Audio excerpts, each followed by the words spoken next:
The shame, the pain, the guilt, and the fear that come with parenting are not often discussed, but that doesn't make them any less real, especially when we had a childhood where our core needs for connection and safety and unconditional love were not met.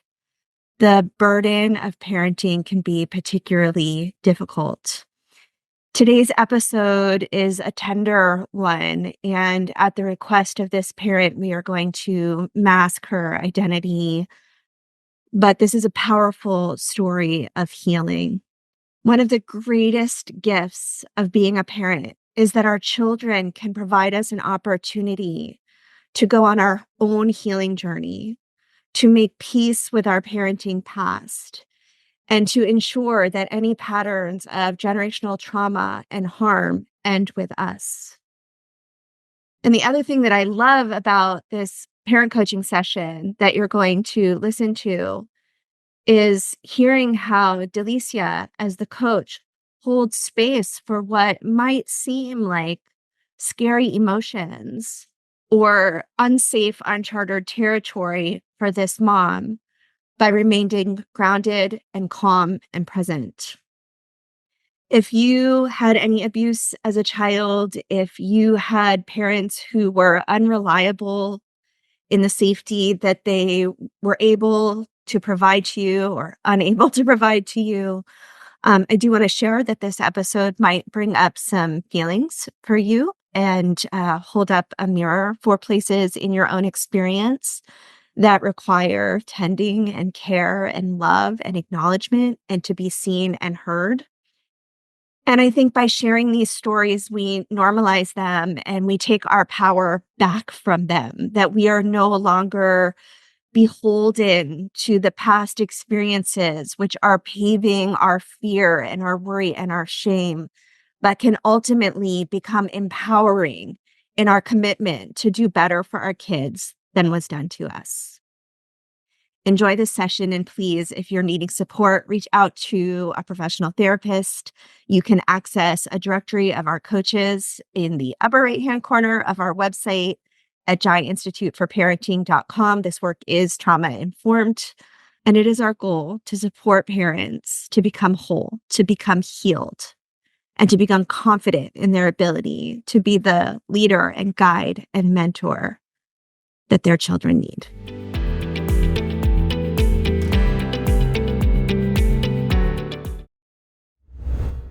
I'm very curious and interested to dive into what you shared already, which is around your beautiful 7-year-old boy and his younger sister, who I believe is 5 years old, right? That's right. Yeah. So you've shared with me a little bit your challenge around, firstly, them getting into sibling squabbles, which is, typical for any sibling relationship.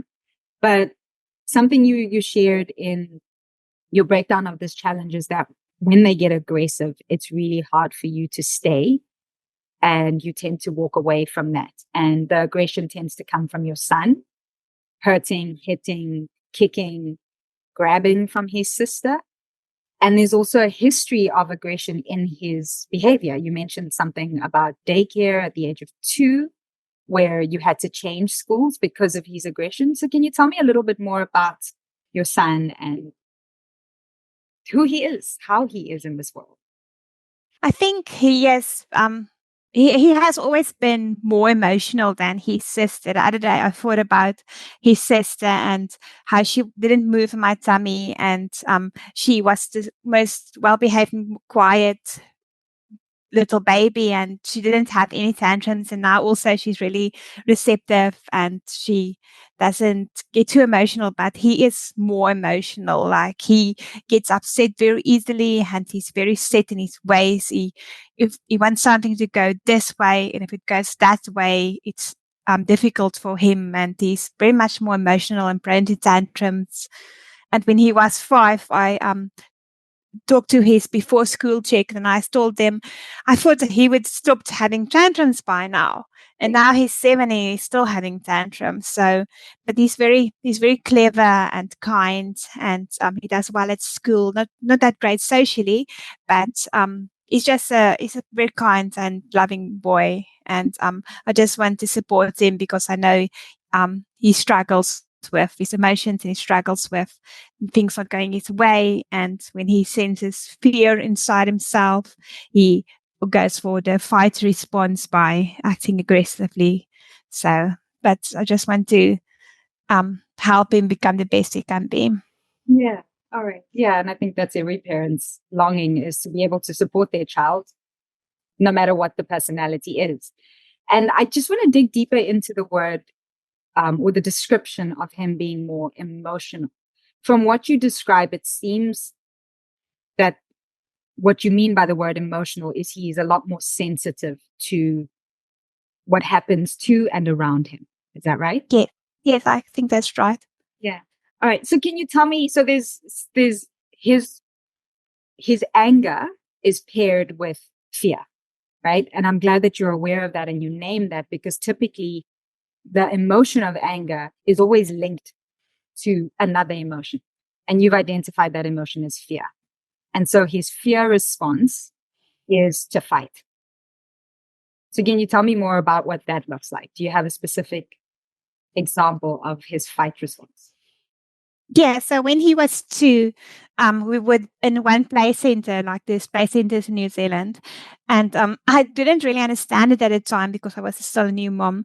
But when we arrived at play center, I think he felt uncomfortable or something elicited that response in him, and he started like just attacking children, pulling their hair or hitting them or pushing them, and that's when it started when he was 2, and now still when he doesn't when he experiences fear in his body, like he feels controlled. And one big thing he told me is he sometimes feels controlled by us. And that causes him to like respond like in the fight method. Yeah. Okay. All right. So that was 2 years old. And because you mentioned, I just want to get the full story. You mentioned that your daughter was a calm baby, barely moved while you were pregnant with her. What was your pregnancy and early days like with your son? What was that That's a like? good question. Um, it was a more difficult pregnancy. I was very much tired. I didn't want to do anything, just so exhausted lying on the couch.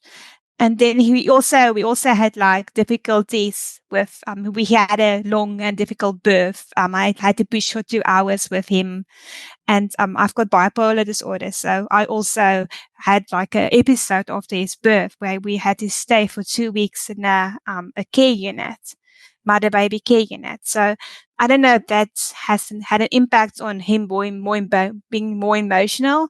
With my daughter, I was on medication, and I didn't have a rough pregnancy. It went well, and she was born quickly. She came out without me having to push, and I was more emotionally stable. So I don't know if that has an effect on how my son is versus how my daughter is.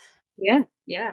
Yes. I'm glad that you're aware of that and that you share that with me, because it provides a lot of information into what his early life experience was like. And sharing that you've had this difficult pregnancy, you felt exhausted most of the time. You had an episode that resulted in you staying in a mother infant childcare facility for 2 weeks after he was born.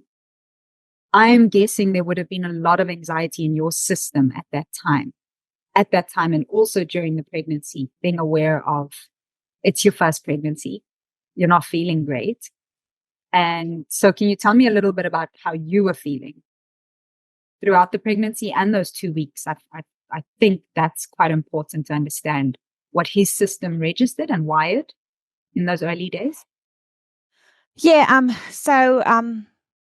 For some reason, I went off medicine to conceive him, and during the pregnancy, I was well during the pregnancy, and so I was stable. I couldn't remember anything, but like having an episode after the pregnancy, I did felt like very much anxious about little things and stressed, and but it did take a while for me to recover and to become my old self again.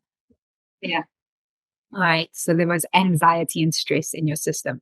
Were you in contact with him during that time, or were you separated from him? There was a short, about I think 2 days where I was separated from him while I was being assessed and in a different unit, and then while I was in the mother baby unit for 2 weeks, I was with him, and his father also stayed over in the unit, and he looked after him, and then in the evenings and so on.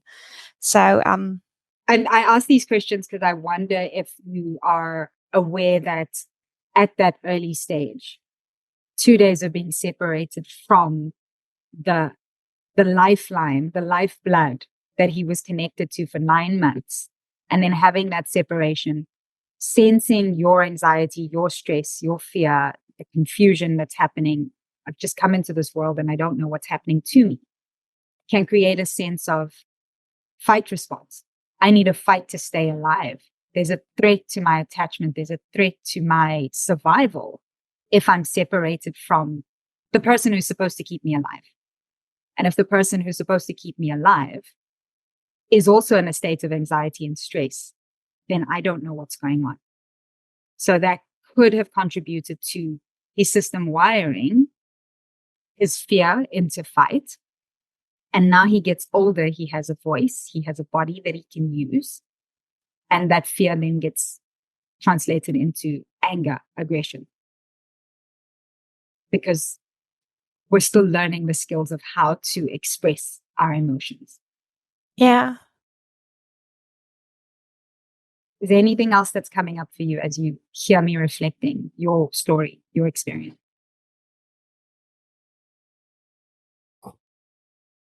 Because everything happened so fast, I don't know if I really processed everything. So would you say there's some grief? I don't know what it is. It's something. I want to give you time to feel whatever it is that's coming up now. There's emotion here. And you don't need to name what that is, but I'd like for you to feel that. If it would be grief, I know, how would it show up if it's like grief related? So there's this beautiful description Brene Brown gives between guilt and grief. And guilt is a feeling of heartbrokenness. Like I didn't do enough. I should have done more. I'm not enough. I messed up. That's guilt. Now heart breaks. Grief is a little bit of a different experience where you realize what happened and your heart is breaking. But as it breaks, it's breaking open into love. You can see yourself and you can see your son and you can have compassion for both your experiences without being stuck in the thought pattern of, I didn't do enough, I messed up, or I'm the reason, I'm to blame. And your emotion right now, the tears from your eyes, it is telling me that there's some kind of emotion here. When you say everything happened so quickly, I don't think I ever took a moment to process what actually happened with his pregnancy, post birth. And then you fall into first time being a mom. It's busy, it's stressful, you don't know what you're doing. I'm imagining he may have been quite a fussy baby, quite clingy, quite needy. Is that right? What was it looks like when you? I don't remember him being fussy or clingy. His sister were more fussy and clingy, but I did feel a bond with him, and I don't know if I remember that much about his babiness, except that we got through it, and there were times where, like with him being very much tantrumy, like when he started tantruming, he was, I could start to see him being more emotional and stuff, and me having difficulties handling his emotions because it brought up emotion in me. Yes. Okay, so can you tell me about Um, that? Tell me about the tantrums. One, what are they around? Is there a pattern to his tantrums? And what are the emotions that come up in you when you are? It's mainly when he's got a fixed set, or that it must be that way, or that he doesn't get his way, or where he feels controlled or restricted, that I've noticed that he gets that response. And in the beginning, it was more difficult for me before starting on my um, parenting journey, or like interviewing all the experts and stuff. Um, it was more difficult for me to deal with it, but now I find it easier. It has become easier to deal with it and not to feel too much. But I think like growing up in an Afrikaans household, my parents weren't too open about emotions. They didn't talk about things. And I had one incident where my mother got angry and she like threw all the plates we had on the ground. She broke all the plates. Like that was how she handled anger. So I think I get that memory maybe when he starts acting aggressively, or when he has a tantrum, it does elicit that response in me. Okay. And what specifically is your response? So that memory of your mom being so angry that she broke all the plates. What was happening? Do you remember? It's like when he gets feels controlled, or when his response is to fight and mine is to flee. Like I want to like walk away, or like not deal with the situation, or like avoid stuff. Yes. Okay.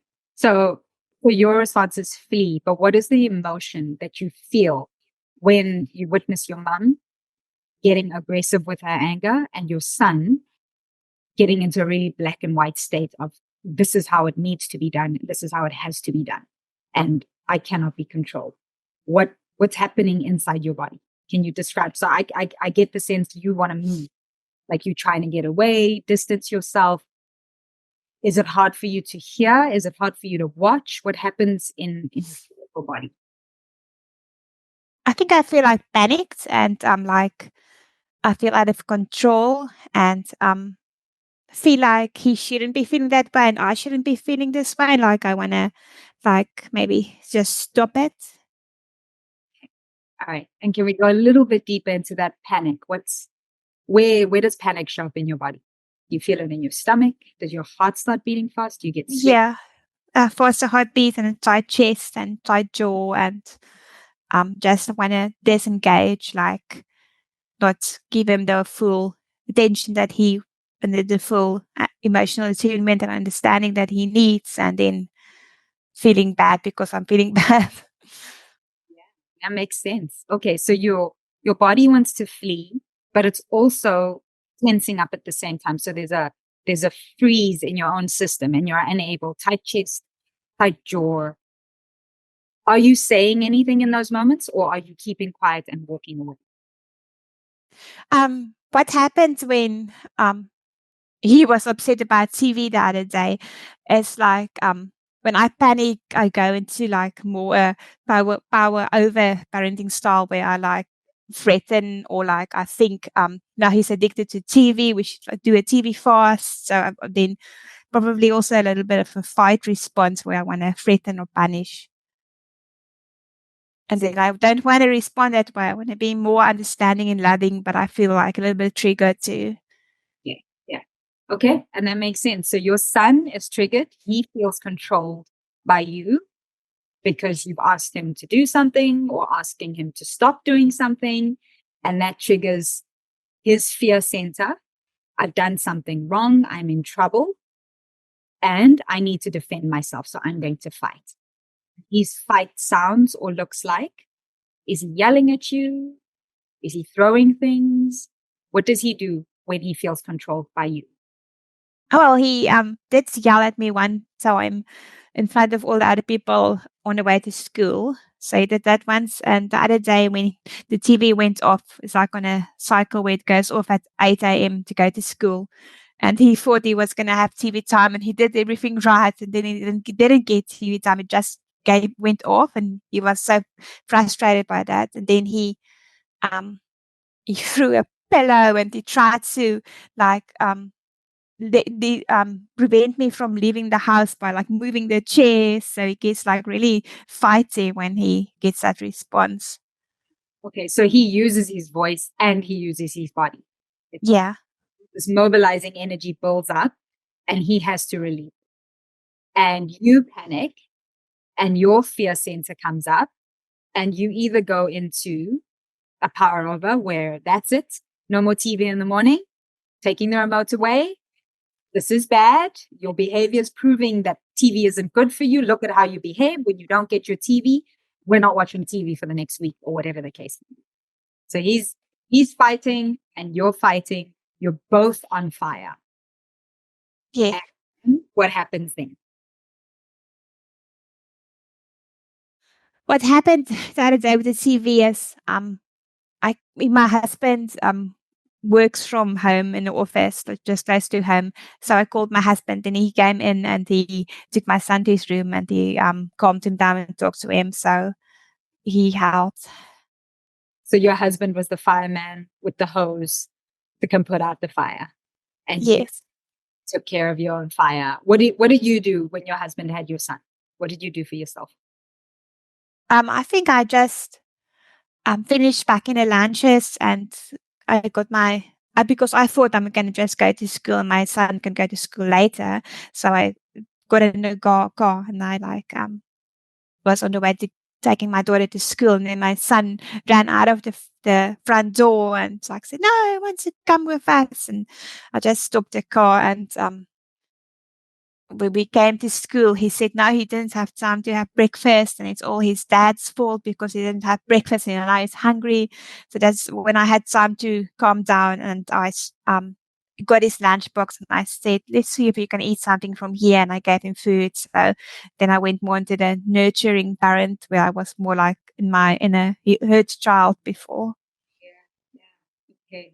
So I'd like to point out a pattern that I heard from what happened with your pregnancy and the very difficult labor that you had. And then this difficult morning where he just missed out his TV time. And there was an explosion and dad took him away and you kept going. You packed the lunches, you got the car ready, you got in. And you say when you had time to calm down, you went back into your nurturing role. So you continued, you just got through it. You got through the moment, went into the next moment. And you mentioned, I don't think I stopped to process what really happened. So when I ask you, what did you do for you when dad took him to the room and you had a moment to realize, oh my gosh, I was so scared of his behavior. Doesn't sound like you took it to notice what you were feeling, your own fears, and what caused the panic in your system to make you react in a power over way. Because typically what happens is our children model our expressions of anger. So we're yelling at our child to stop yelling at us. We're getting rough with our bodies. Our children are rough with us. So they're just modeling what they see us doing. Sometimes that happens. And other times, like what you're saying with your mom, she would break plates and you then trained yourself to avoid conflict because any type of aggression is scary. It can be dangerous. Things can be broken.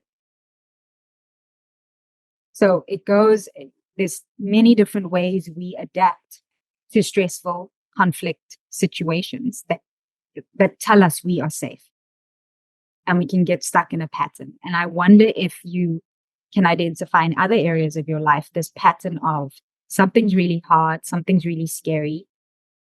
You go into a panic state and you explode, you erupt, you're on fire, and then you just carry on and you fall back into a role, right? So it's almost like you put down, but you don't really tend to the heart. You don't tend to your own feelings. You just wait for it to cool down and then you carry on with life. You get through it and you keep going.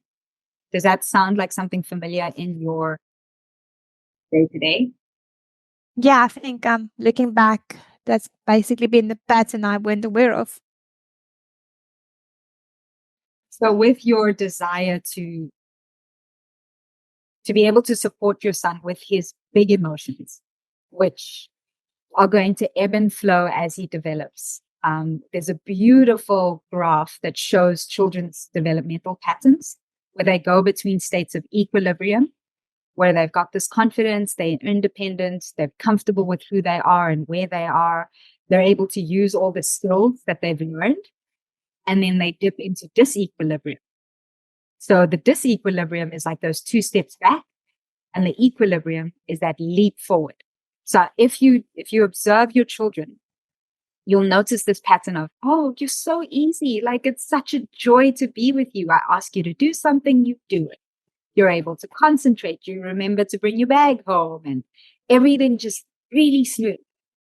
And then all of a sudden, it's like, you could do this before. Why are you scared of the dark again? Or what's wrong? Why are you acting like a baby? So there's this regression that happens when they're going through a big developmental growth stage. And interestingly enough, your son's 7 years old, so he's falling at the bottom of that curve. He's in a stage of disequilibrium. Good news is, once he hits 8, he goes back into equilibrium. So it would be interesting to also observe a pattern of his aggression, and when, like, the ages where he felt more sensitive. So I know that 2.5 is a disequilibrium stage. It would be interesting to go back to that daycare play group and notice, where was he chronologically at that time? If he was 2 years old, 2.5 years old, it makes sense. Yeah, he would have been extra sensitive to his environment, to what people thought of him, to what people were telling him to do, because he was insecure about his step. Yeah, it was about that time, 2.5. Well, an understanding of this can ease the panic that you feel when you see his aggression act up.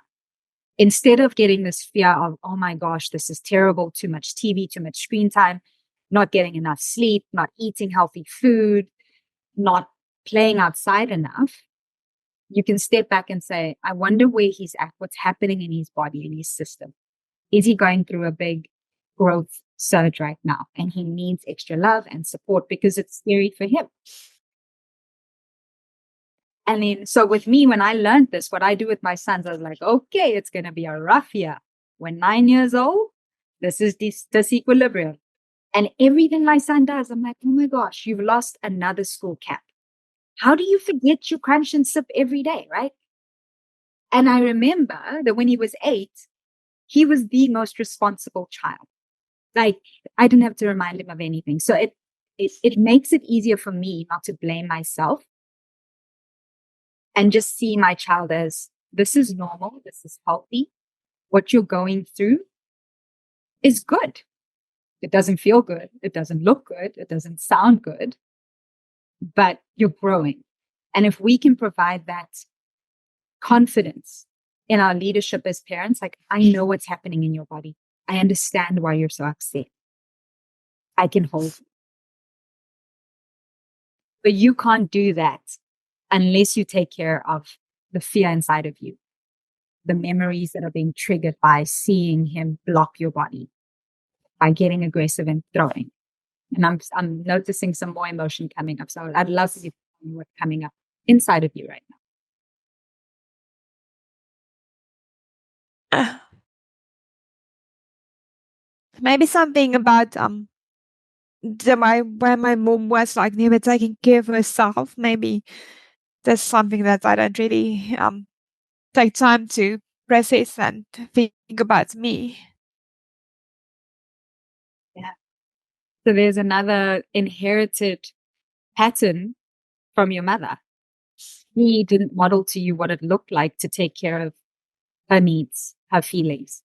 And sound of her plates when she was angry sounds like a woman who slowly built everything up. She just kept it under until it was too much and it would explode. And that's what happened. It's a mobilizing energy. It needs to be released. And, you know, there's 2 different schools of thought. Some would say that anger needs to be grounded. So you need to be going into a space that feels safe, held. And for some people, moving that energy is important. It's critical, because if it doesn't move out of our body, then it's stuck. And if you imagine a pressure cooker, you don't release the pressure, that could explode through the roof, right? And that's what happens when we explode. So with you, it's noticing what is it that you need, because the strategy with anger is getting ahead of it. It's being proactive. And that self-care part is so important, because if you really want to co-regulate with your son when he's going through his big emotions, he needs something to borrow from. And if you're coming in with nothing because you haven't taken care of yourself, you haven't self-regulated, he's got nothing to borrow from. And he can sense that. He's like, she's not safe. She's not calm. She's not in control of her own emotions. And I can't lean into that. I can't trust that. So you're out of control. That was the word you use. When he gets angry, you feel out of control. He feels control. Yes, that's right. When you feel out of control, you step in trying to find some sense of what can I control. I can take the remote away. I can tell you that when you come home from school, you're definitely not watching TV, because you're trying to find some sense of control. And Yeah. that's just igniting him more when he's saying, you're controlling me. The TV just went off. I did everything you asked me to do. And now that I'm ready to sit down, it's gone off. This is not fair. And now you're telling me I'm not going to get TV because I behave like this, right? So it's just two systems out of control. And they're both seeking ways to find control. He's actually advocating for himself, which is a healthy thing, which is what we want our children to be able to do. When it's going right, I want you to be able to say, if someone doesn't treat you with respect, you should be able to speak up for yourself. And he's doing that. And then he's getting mixed with more control. So it's confusing for him. What do I do? How do I advocate for myself and say? Yeah, we did. I realized the next morning that he's not waking up early enough, so I've been waking him 15 minutes earlier, so he's got more time in the morning, so he does have time for TV and does have time for everything. And I'm really curious, because that's a beautiful, nurturing, loving, motherly thing to do. Have you had that conversation with him? Have you said to him, you know what? I noticed why you're not getting your TV time in the morning. You don't wake up early enough. So I'm going to set the timer 15 minutes early. And I think then you'll have enough time. Have you told him that? can't remember. Yeah. So this is part of, in the moment, it's really hard for either of you to remember, right? Your brains are offline. So it's being proactive before the anger erupts, and then going in afterwards and saying, I really want to understand why we had that argument this morning. I really want to understand why you got so mad, and making sense of it outside of the moment. Yeah, and involving him and having the respect to talk to him about stuff and getting his input. Yeah. Like, I think my mom never talked to me about stuff or like considered my opinions and stuff. So I think it's important to show him that in that way he is important to me. Yeah. So you were left to figure it out on your own. And what you learned to do was just to avoid. Like, if I step away from this, if I'm not there in the vicinity, I don't have to deal with it, because I don't know how to deal with it. I don't know what to say. I don't know what to do. So the safest thing for me is to remove myself. And now you have your son, and you both get to learn, gosh, we both have these big fiery feelings inside of us, and they both rooted in fear. My fear of not being in control and not knowing what to do, your fear of being controlled and not enjoying that feeling, right? Yeah. Hey, buddy, we're going to have to figure this out together. Yeah. What do I need? And you've said you need to take a moment, right? Your husband's there. He's got your son. He's calming him down. Instead of going to the fridge and finishing lunch, it's like, that was really hard, right? So you move through the guilt. I hate the way I behaved. I don't like the way I responded to him. And I make sense. That was scary for me. When he pushed my body, it reminded me of what I witnessed my mother doing. It made me feel scared. So it makes sense why I responded in that way. And then you can see it through his eyes. My poor baby, he did everything. I feel bad that he doesn't get his TV time, right? And so we move into the grief. There's compassion for you. There's compassion for him. And when he comes out the room, it's like, that was really hard. I'm sorry that happened. Tomorrow morning, you're waking up 15 minutes earlier.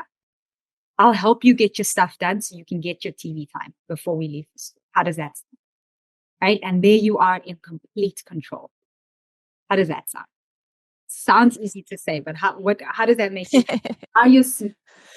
Yeah, I think just having this session with you, and I've done a course with Dr. Larry Cohen about case exploration, inner reflection, and every time I've had a case with them and talked to somebody and explored the situation, I was able to go from go to a better place, a place where I feel healed, and so I could act and do better, and just like continual growing and working on myself. So it doesn't feel easy, but I don't always know if I'll be able to implement all the good advice I get, but just through going through the process, it does help. Yeah. And it's easy to have the conversation outside of the moment, but perhaps just sensing into your body how you felt when you asked me the question, how do I support my son with his aggression? There's fear in my system around seeing him. And he's only going to get bigger. He's only going to get stronger, right? And you want to be there to be able to support him. You've got a memory of aggression from daycare. And you're carrying that memory. So every time he's aggressive, every time he hits his sister, every time he yells at you, that memory is triggered. Fear is triggered in you. Panic and your fight response comes up automatically, right? And then you go through this. It can be really quick, or it can be a practice that you have to make a priority every day. I know that there's fear in my system. I know that I have these memories wired into my system around my son, his anger, his aggression. And today I'm making space for myself so that I can hold whatever he has today. Yeah, and I think it comes back to empathy too. Having empathy for him and empathy for myself. I'd switch it around. First, empathy for yourself, and then you can give empathy to him. Because he's relying on you and a strong nervous system, a healthy, safe nervous system. He's actually leaning into it, right? So I'll leave you with this, my favorite picture of anger and what anger looks like when we're in it is when your child is aggressive and expressing that mobilizing energy, it's like they're in a burning house. And any fireman, any parent would run into the burning house and grab their child. They wouldn't put the fire out first and then get the child out of the building, right? So it's the same thing with your son. When he's pushing, when he's yelling, it's like, hey, buddy, I've got your body. You're safe. You're not on fire. And we can take care of the behavior later. We can put the fire out later. Let's save the body. Let's remind him that he's safe. I've got you. So for you, it doesn't need to be words because you're on fire too. So just connecting your bodies, some kind of touch, a hug, eye contact, getting down on the floor and feeling, I'm okay. I'm actually not on fire. I'm scared. I'm panicked. I'm sweaty. Everything's feeling tense, but I can breathe. I can breathe out. I'm okay. And that's what he can witness in you. Like, I'm feeling a bit panicked right now. I'm just going to place my hand on my heart. My chest feels tight. I'm going to massage my jaw. I'm okay. We're okay. We're going to get through this. And then what does he need? It'll be observing, experimenting. What does he need in that moment? Is touch something he needs? Does he need to get outside and stomp? I'm so mad. I'm so disappointed. Does he need a pillow to scream into if he's somewhere where he can't make too much of a noise, right? So it's finding ways to get this energy out. We don't want to say, no, we're not getting angry anymore. We're definitely going to get angry. We're going to get frustrated. We're going to feel panic and fear. How do we do that in a way that's not scary for me, for you, for your sister, for your father, for the people around us, in a way that doesn't hurt anybody? So share with me what you're taking away. What is it that you feel you can implement when you go pick your son up from school today? Maybe not to be so hard on myself or on him, seeing and looking beyond his behavior, and not only focusing on the behavior, more focusing on how I can firstly support myself and then support him. I love that answer. That's the best first answer. Yes. Thank you. Well, first. And the pressure you're putting on yourself to show up and be perfect isn't supportive to your system. Yeah. Okay. So how are you going to have empathy for yourself today? What is the one thing you're going to do that takes care of you and your body? On a practical level, I've got a trial of the meditation app Insight Timer, and I'm thinking of joining them for a year, and they've already helped me a lot in the last few days by listening to the meditations and stuff, and so I'll just continue with that and focus on exercise. Beautiful. And just focus kindness and empathy.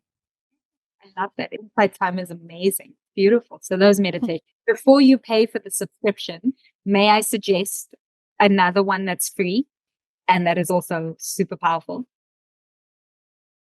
Yeah. Yeah. You look up Tara Brach, Tara, and her surname is Brach. She has some very gentle, beautiful meditations on her podcast. And that's on Apple Podcast if you want to have a look at that before you pay a subscription. But Insight Timer is amazing. I know lots of people that feel supported by it. So yeah. Love that for you. Enjoy it. And I'm here if you need any support outside of this session. Girl, thank you so much. Sue, have an amazing afternoon. Thank you. You too. I imagine I'm not the only person who welled up and felt tears behind my eyes listening to this mom. It feels like where we need to start in unpacking the role that you played as a coach here, Delisha, is talking about trauma and how trauma is passed from, here we, had a mom with trauma from her childhood, a traumatic birth experience, and now a child who is acting from that very fear-driven place. And I guess I'm just, first of all, genuinely interested to learn how, when you are in that coach's seat, how do you navigate receiving these stories? I'm just trying to, I love you and I put myself in your shoes, and you just held that space with so much safety. How did you do that, and why is it important as a coach? Oh, thank you for asking that question, Kiva. I often ask myself the same question. How was I able to stay with myself and not get lost in the pain of her share?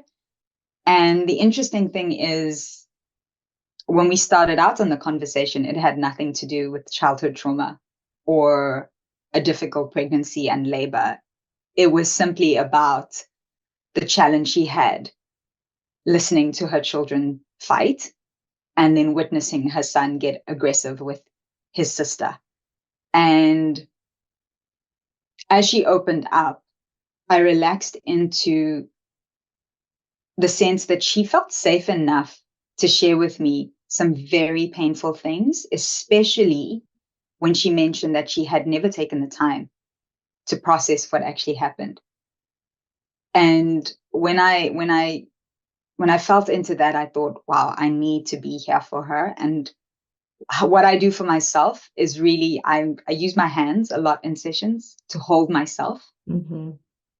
And as I'm receiving her pain, I'm holding myself, imagining that she's doing that for herself as well. So it's just reminding and remembering that I can hold it for her, and that she's trusting me, and that I have a responsibility to hear it and to keep the space open so she can keep going deeper.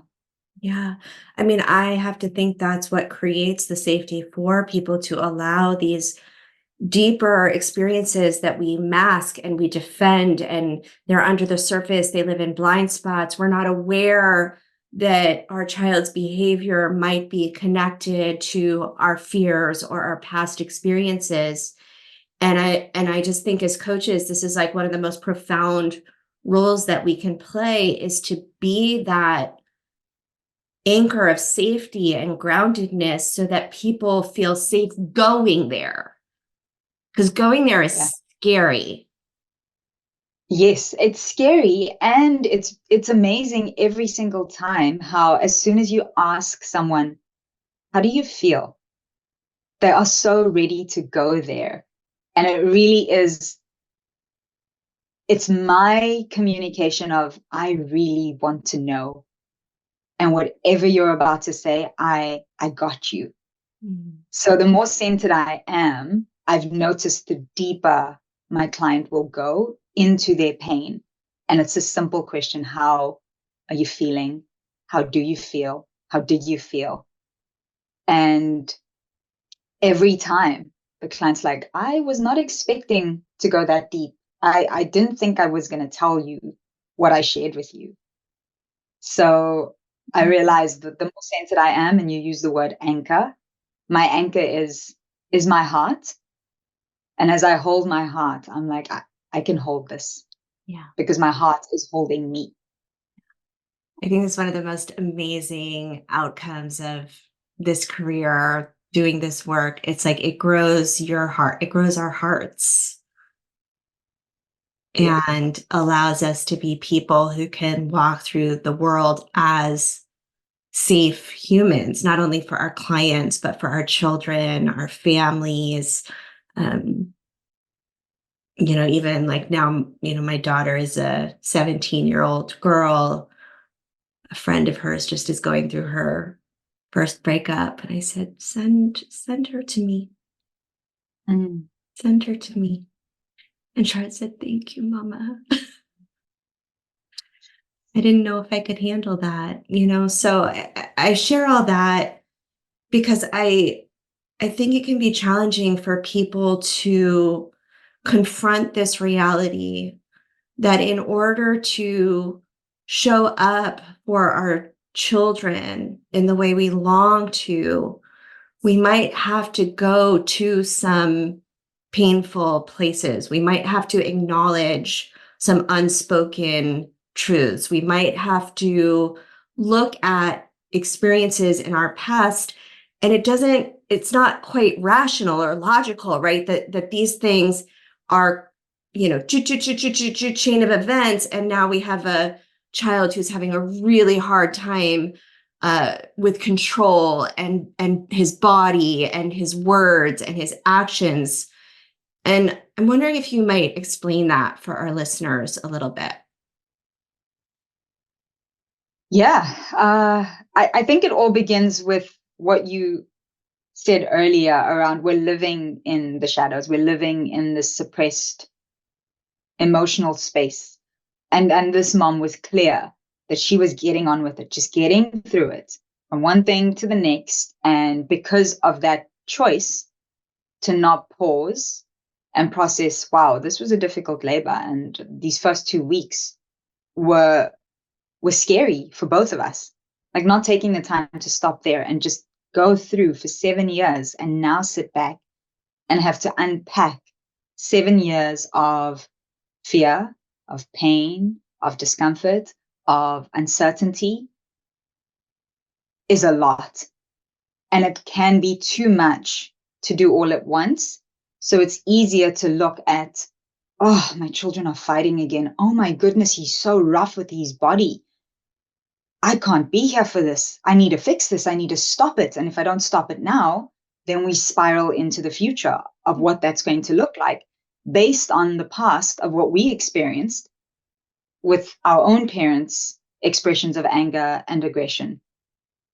And so being in the past and spiraling into a fearful future and seeing our children right now in their behavior, we're not present at any one of those stages with ourselves. It's all up.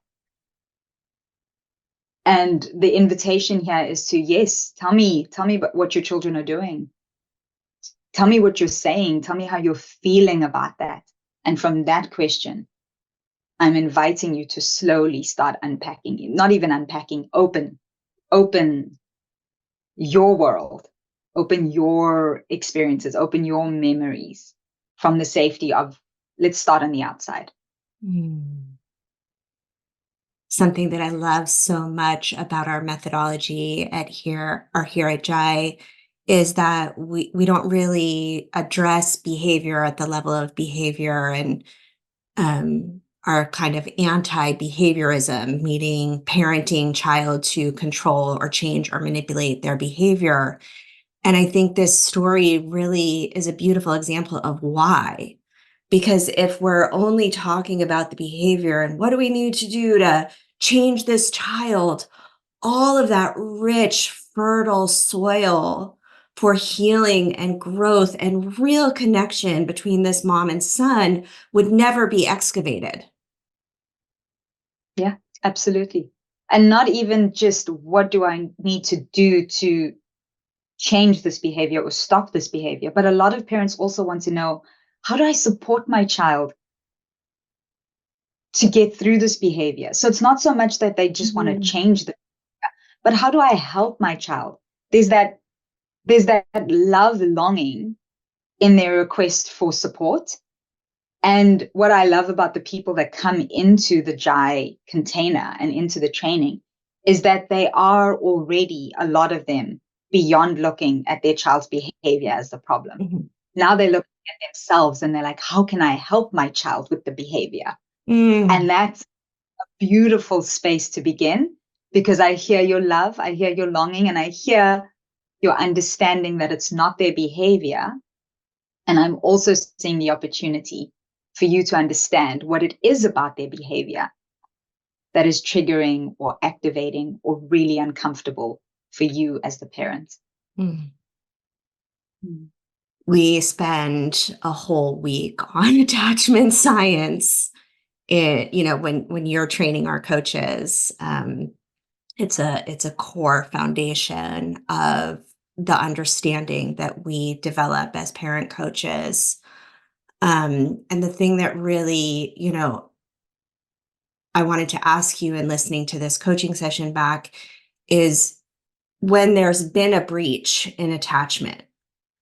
I've heard so many of our coaches have so much shame and regret and remorse, and I wish it could have been different, and I wish I knew then what I know now. And of course, I'm like Mama Bear Kiva. I want to just like make everyone feel better and give hope. And so for someone who's listening who perhaps, had an experience like this or something that caused a breach in the attachment between parent and child, what are some tools for self-forgiveness, for moving on and rebuilding that? Because it's never too late, right?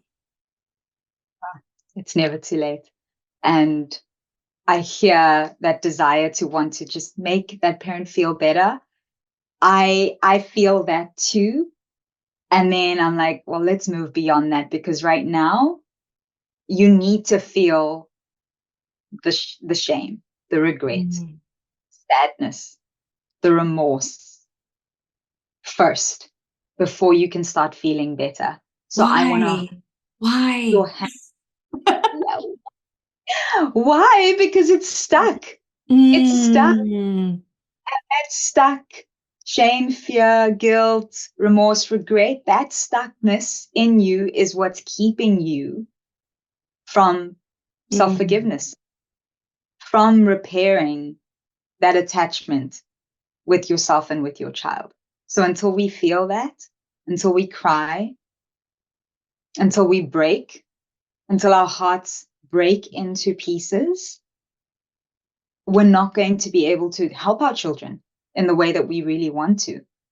And I love how, in my own experience, I've felt the pain of an attachment with my youngest son that I just wasn't fully present for in his first year. And as I've done this work and grown in this work, you said our hearts open. My heart was broken for a long time. And recently I realized now it's broken, but it's shining out love.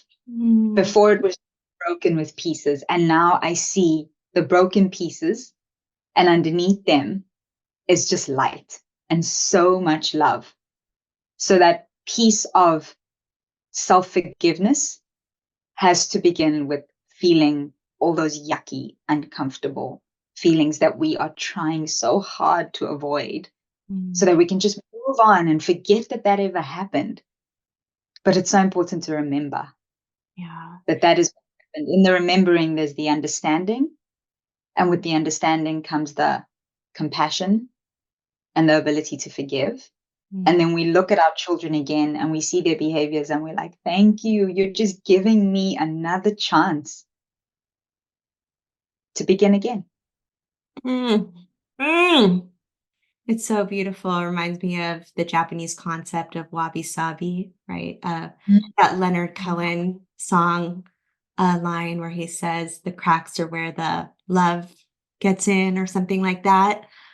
Yes. It's so beautiful to think about, and just really strengthens my belief that our children can be our greatest tools for our healing and growth if we're willing to take that stance.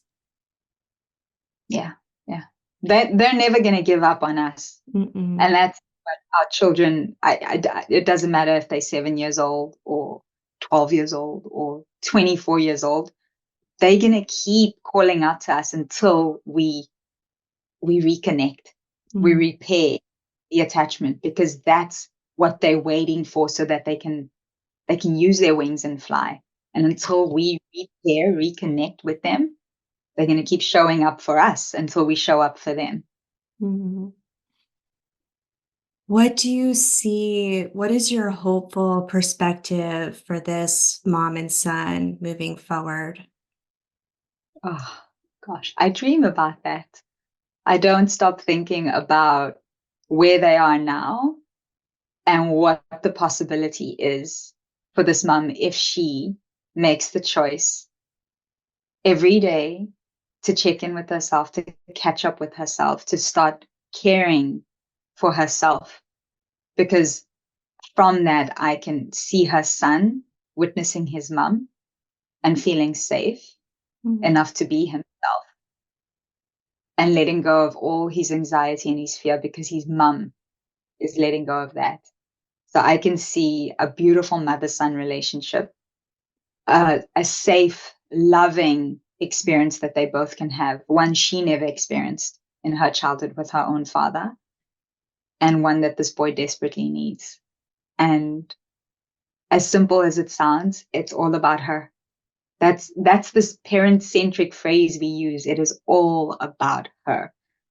Her love, her care, the time she takes for herself. That's what's going to transform her son into a beautiful man, a safe boy, a loving child and brother to his sister. So, yeah, that's what I see.